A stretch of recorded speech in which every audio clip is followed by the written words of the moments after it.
See, I want to know who paid for this film. Because I've got a sneaking suspicion the same assholes this movie's about also paid for this film. Save it. Yo, what up, everybody? Roaring Kitty here. I'm gonna pick a stock and talk about why I think it's interesting, and that stock is GameStop. I love this guy. Wait! Before we get started on this film that's in theaters right now, please do us a favor. Hit that subscribe button right at the bottom, all right? Do it. Dumb money. Stupid ass money, okay? Which is a term that the hedge funders would call retail stocks. And this is based on a true story. And I remember it like it was yesterday, where people Because were it was buying yesterday. Stuff.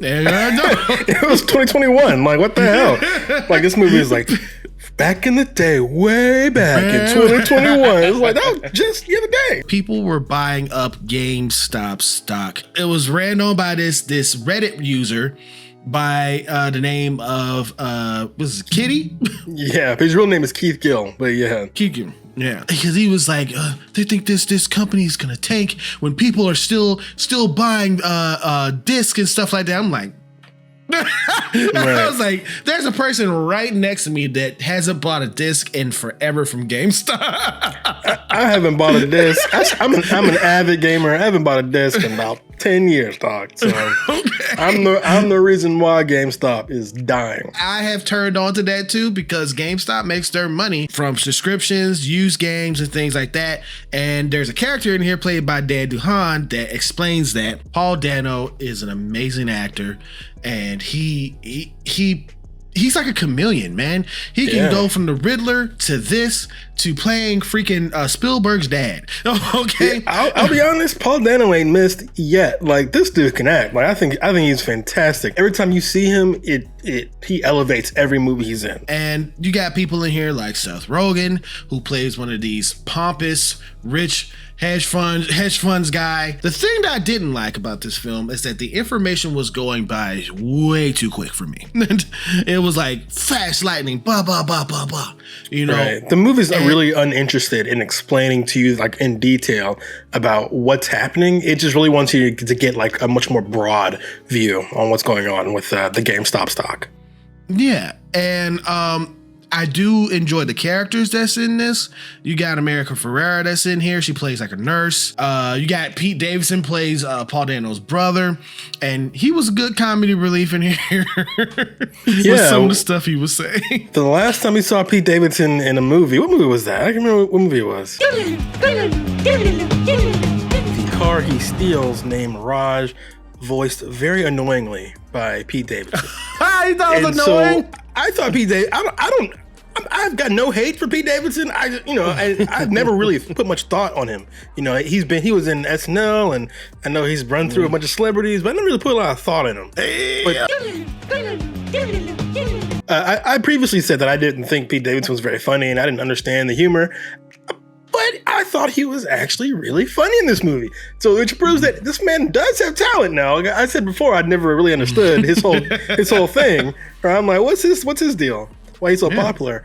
But I thought he was actually really funny. And every time he showed up, I thought he, again, elevated the movie, just like Paul Dano. And both of them together, riffing off each other as brothers, were great. So Pete Davidson, he's more like your everyman, right? He was Keith Gill's brother.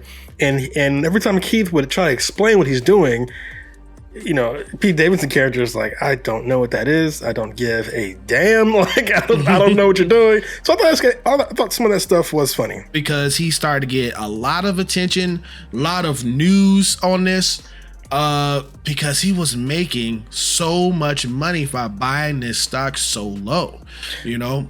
Right. Keith's whole thing was that the little man can't win in the stock market. He's like, this thing is rigged against us, right? The stock market, while everybody says it's a free market, XYZ, it really truly is not. It is a rigged game, and it's essentially you're playing, you know, like a casino game, right? Where the house always wins and you always lose, right? And this message, when he talks about this kind of stuff on Reddit, it really struck a chord with people.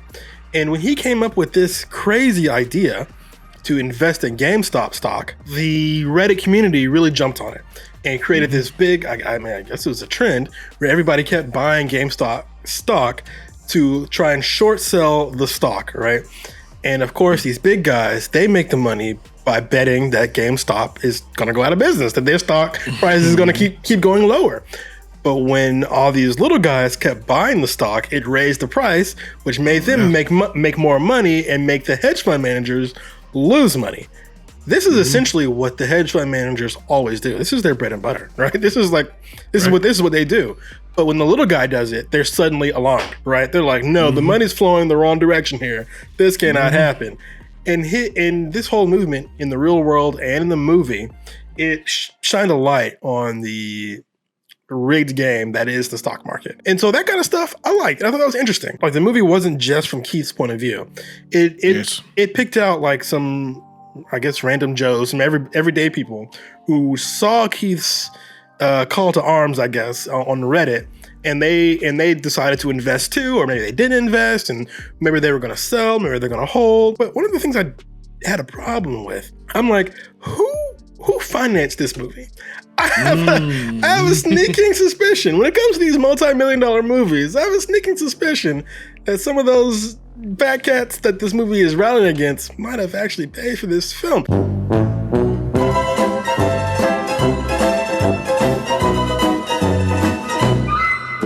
So I'm like, but if you think about it, if they paid for this film, it shined a light on how dumb they were. So they made themselves look bad. Did they? Because you bought the ticket again. So you just they sold you the story and got more money for it. So that's kind of thing. I kind of worry about the morality. Oh, so they don't care about how they're they don't give a portrayed to the world. They just want your money. And if you laughing at them lines their pockets, they don't care. So that kind of stuff, I'm like, iffy on. But for the actual movie itself, I thought the movie was very interesting. I think the movie was smart in that this movie could have gotten really in the weeds with the finance stuff, right? And the movie could have been really dry and it could have been really boring. But our cast, they filled it out with essentially comedians, right? And big name people, and that kind of stuff helped elevate the film. The movie never really took itself too seriously, and it's kind of hard to when you got Seth Rogen over here playing tennis, Pete Davidson over here delivering hamburgers. So a lot of comedians filled out this cast, and it helped it from being as dry and boring as it could have been. But the other people who aren't comedians, America Ferrera is like, she was already in the hole with debt, and the college students, those college students were in stupid debt. I mean, $147,000 in debt, and one of the girls told the story like, my dad used to own this shop. He worked forever until he died, and now I got his debt plus my $100,000 of freaking college tuition. Right, and it's kind of another thing about the film where it ends on a mixed note, right? Because we see a hedge fund manager played by Seth Rogen, and we know his estimated net worth is about $14 million. But then his uncle, who also is kind of like his boss, his estimated net worth is like $17 billion. Like, so these really, really big guys, even though they were affected by the GameStop stock, they have so much money that it was still a game for them. And they really didn't care. And so like it ends on kind of a mixed note. Now, one of the most slimiest characters in this is a character that's played by Sebastian Stan. He is playing the co-founder of Robinhood. Robinhood is supposed to be the free app that you can just get on there and buy stock and stuff like that. And when those hedge funds guys find out that these people are using that app, they're like, yo, we got to stop this. All right, we got to put a hold to this. Right. So Robinhood presents itself as being a way for the little guy to participate in this game, right? At the time, it was completely free. You could just all you do is sign up and you could start trading stocks, right? It was very attractive to much smaller investors, right? Mm-hmm.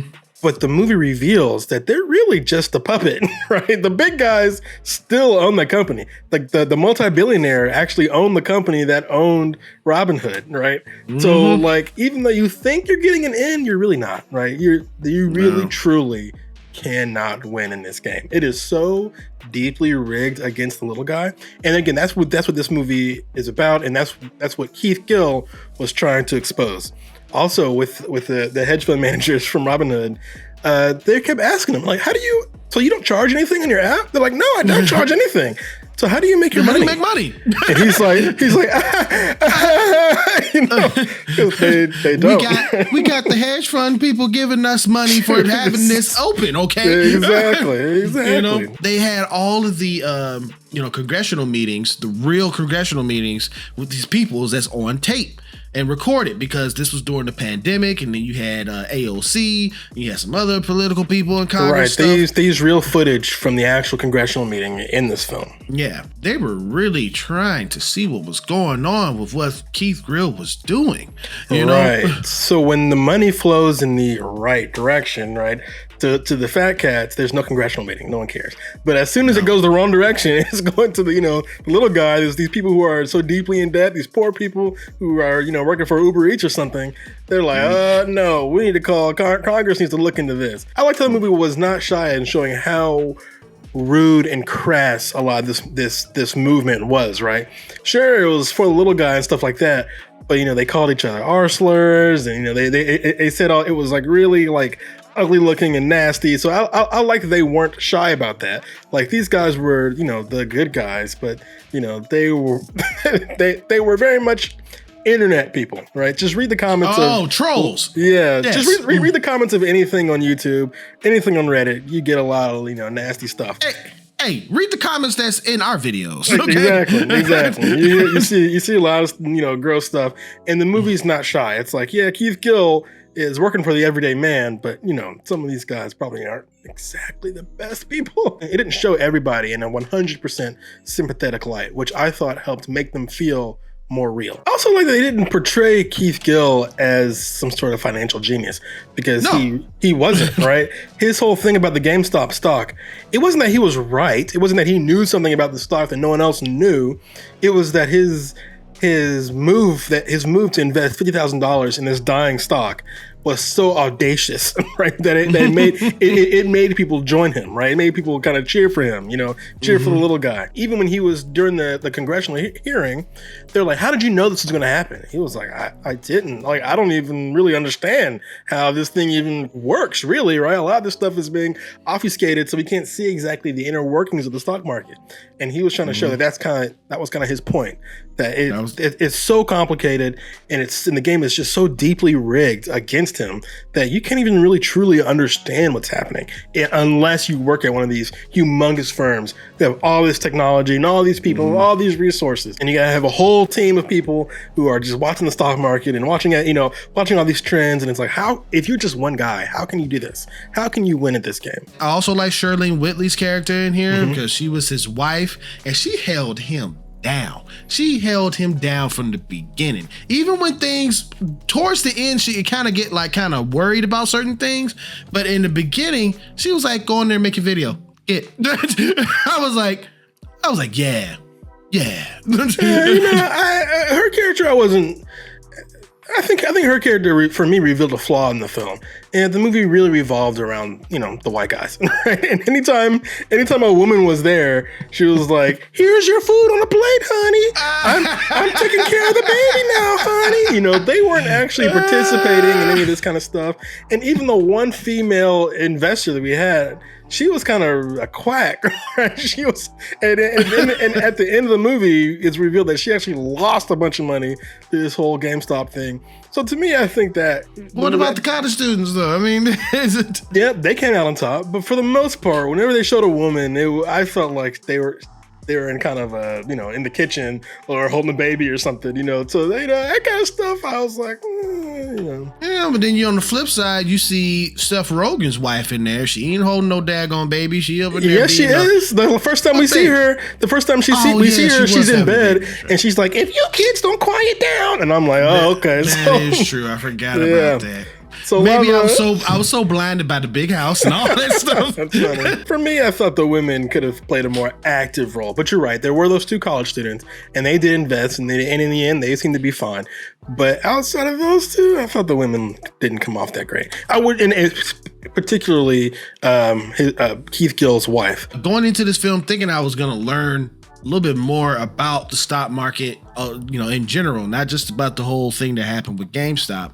And I came out not knowing much as I went in, but I did enjoy the story because of these characters and the comedy in there. I was laughing in there. With that being said, I'm giving this film a B+. B+, yep. I'm giving this one a B+ as well. I liked the movie. I thought it was funny, thank God, because this could have been a very dry movie. It could have been very boring, but it wasn't. I like the movie wasn't shy, that both super rich guys were complete assholes, but so too are some of the trolls online. So I thought it felt honest with how they portrayed the story. I don't actually know how honest the movie was, but it felt honest and it felt genuine. So I thought this was a good movie. I enjoyed it. But my main issue was, like I said before, Who paid for this thing? Yeah, I would like to know who actually financed this. And also, I wish some of the women had a more active role, although I do like the two college students. Now, do you recommend this film for people to see? I do recommend this movie.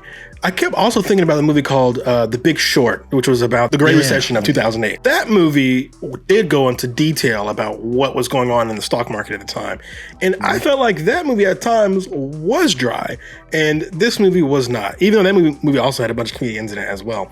But this one felt a little bit more energetic and it felt more youthful. And I also recommend this film too. The story itself is just, really cool to watch, But more importantly, do you recommend this film? Have you seen Dumb Money? Please get in the comments and let us know what you thought of it, okay?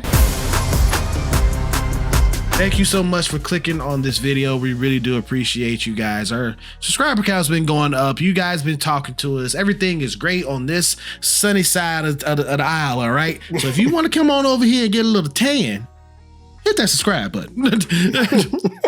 All right, I think I follow you. I think I follow you. Okay. And if you did like this rating and review, please hit that thumbs up. It really does help out the channel. Or you hit that thumbs down, whichever you choose. It is your opinion. Just remember one thing. It is mostly wrong. Let me go check my stock portfolio. It's not looking good. Oh, man, it ain't.